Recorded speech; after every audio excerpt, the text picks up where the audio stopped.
Okay, everybody, thanks for coming to, I guess, our second last class in the school year.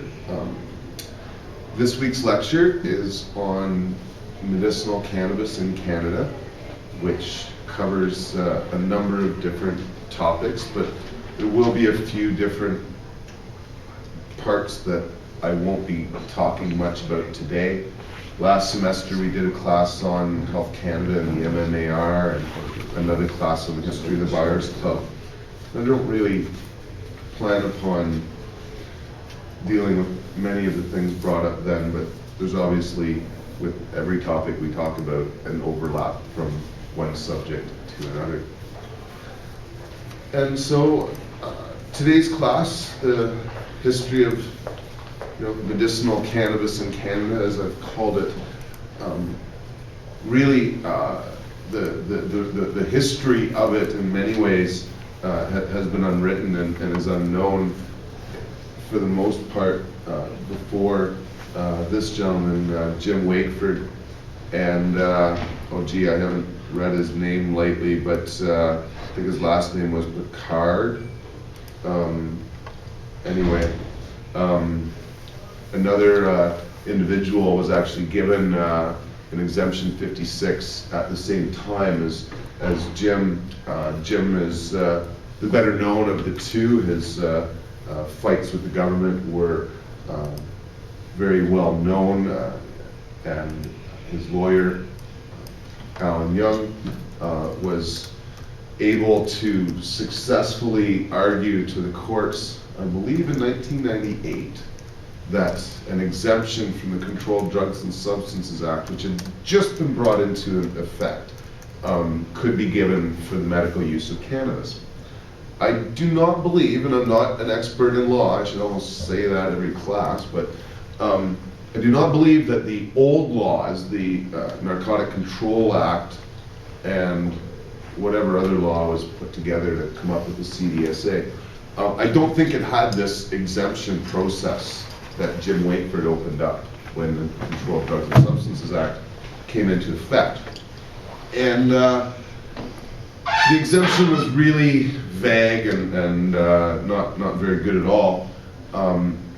We talked a bit about it in the Health Canada class, but in essence, it allowed the Minister of Health the discretion to grant people the medical use. It didn't have to be based on medical evidence necessarily, but on the compassionate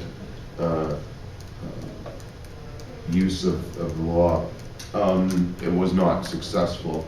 And so in a sort of parallel track, I think even more historical in some sense than Jim Wakeford, another warrior who comes up here, I think quite shortly, Terry Parker, had his cases going on at the same time.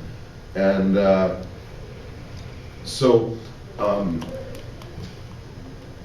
before these individuals, though, started to become successful in court to argue for their own personal use, many people in Canada used cannabis for medical purposes, probably dating back as far as when it was first being used. Certainly the young rebels that were using cannabis in the 50s and 60s may not have had medical need in mind. But I think I can assure you that when we look back historically at I think the blacks and Mexicans in particular who used cannabis a century ago, the older people in those communities would have recognized its medical benefits.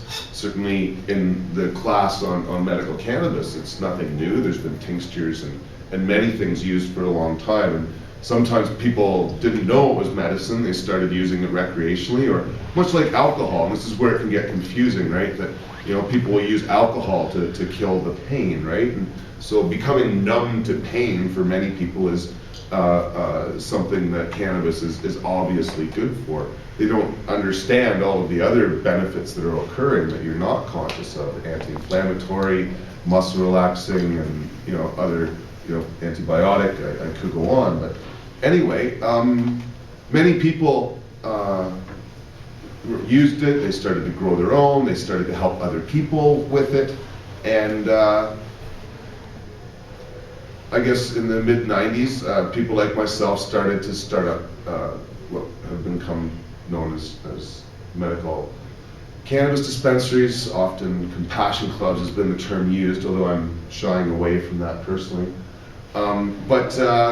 Really, well, I started the first club in Canada in January '96.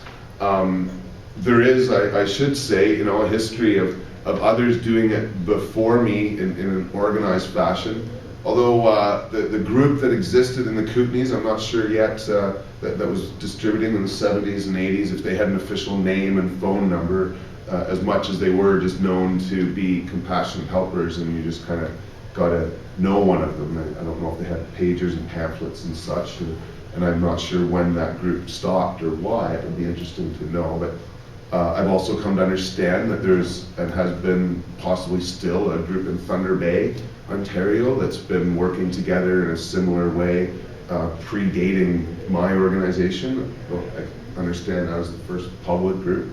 Over in Vancouver, I guess I started out of my van in January '96, and then was still going to Vancouver not once a week, but as much as I could, once a month if possible, to the hempology meetings, and started to bug people over there that I'm selling medical marijuana here, they're doing it, in California, what are you folks waiting for here?